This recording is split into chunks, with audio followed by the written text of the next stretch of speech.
Hey everybody, this is Eric with AmeriBrade, and we're going to show you how to set up your new WIP attachment. The WIP attachment stands for Waterfall, Integral, Plunge. That's because you can use it for any of those three things. Those are common terms people use, sometimes interchangeably, but there are some subtle differences. We'll go over how to set up all those different configurations, but essentially we wanted you to know that this can be used with the belt running over the radius of the platen for really small radiuses. That's what we call waterfall.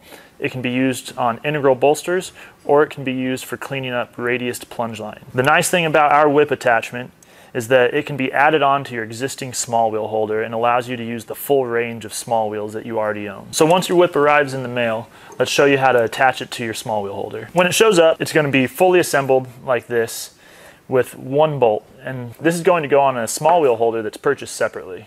To keep this Allen wrench from getting lost while you're working, go ahead and just set it off to the side, and you're going to have to remove your deflector wheel using a 3/8 Allen wrench. When you take off your deflector wheel, you'll no longer need this spacer, so you can save it somewhere safe if you plan on ever using your small wheel holder without your WIP attachment, but for now you don't need it, so you can set it off to the side. That's because the WIP attachment now has your spacing built into it. Place your WIP attachment against your accessory flange so that the platen is coming in over the top of your small wheels, using the same axle bolt. Hey guys, let's pause right here. I'm sorry, I forgot to show you one step. The WIP attachment will come with a thin gold washer that needs to be installed on this axle bolt in between the deflector wheel and the flange of the WIP attachment. That'll keep the wheel from rubbing against the side of the aluminum. I did not put it here, but make sure that that gets installed. And as long as you got that in there, let's go ahead and move on. For your deflector wheel, install it in the upper hole, and use the included 1/2-13 socket head cap screw in the lower hole.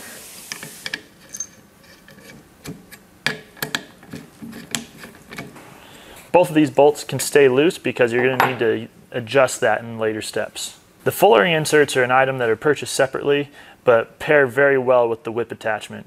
What those allow you to do is use Bader style small wheels in your standard small wheel holder, which means you can use smaller wheels without the bearings getting in the way of your reference plane.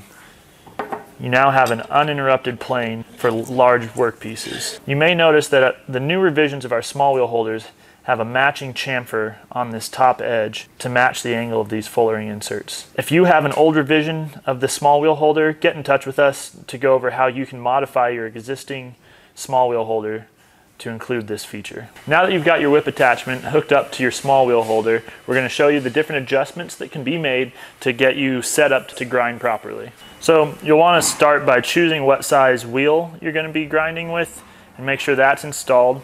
I highly recommend using the fullering inserts when using wheels that are smaller than the bearings so that you have an uninterrupted plane on top of your platen. You can go ahead and get a belt installed.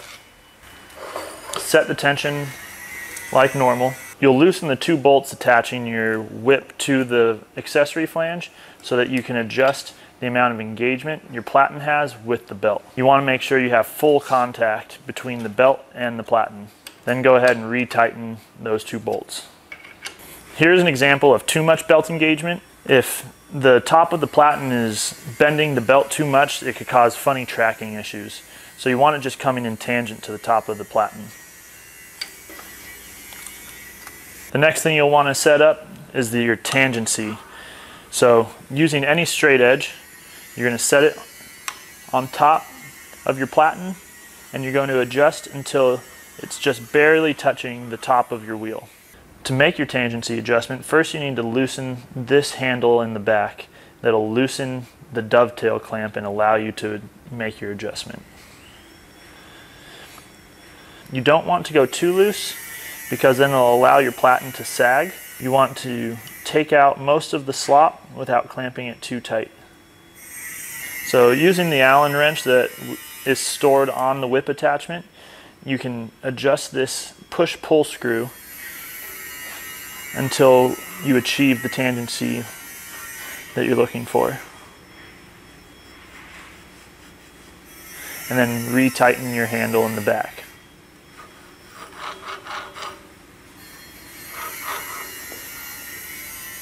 So the final adjustment you need to make is to adjust the gap between the tip of your platen and your wheel. To make that adjustment, you loosen this thumb screw underneath, So you close up the gap as minimal as you like and retighten the thumb screw. Now you're ready to install your belt and get grinding.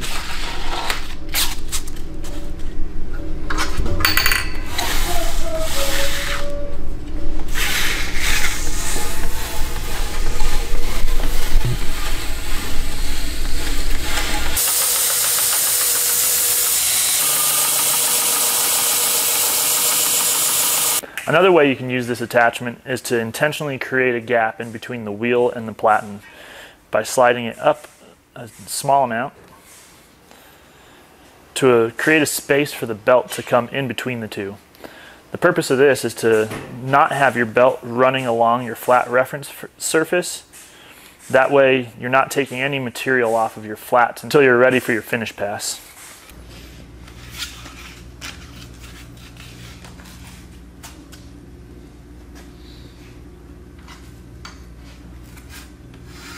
So if you're going to run this attachment in this configuration with the belt underneath the platen, then you're going to need to readjust your tangency because you have the thickness of the belt on the wheel but no longer on the platen.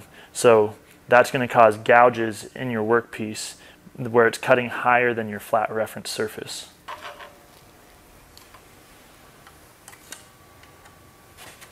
So this is an example of what a gouge would look like if you do not readjust your tangency when you switch to this method.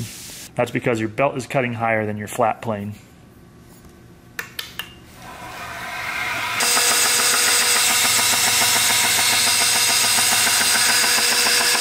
So a third configuration that this can be used in is what we call the waterfall configuration, where you're grinding on the corner of the platen rather than the wheel you have up front.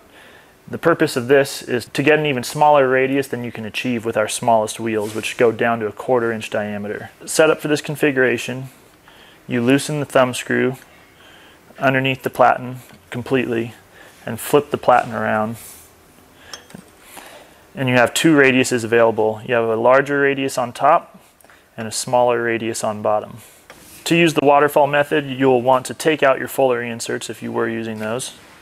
We recommend using a 1/2 inch diameter wheel.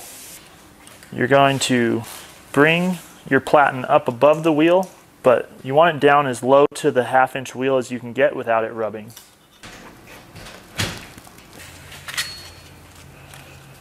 You'll also want to set your belt tension a little lower than normal. So slide your arm in until you have a good amount of slack. So with the platen adjustment loose, release your belt tension, slide the platen down, and slowly release the belt tension back up, and the belt will naturally pull the platen up to where it's waterfalling over the edge at the proper angle. And then don't forget to tighten the thumb screw underneath the platen. This is a delicate operation where you're doing light work. It'll be much easier to control if you're running nice and slow on your speed controller, somewhere around 10% speed. So you can come in gently, find your flat, and then work your way up.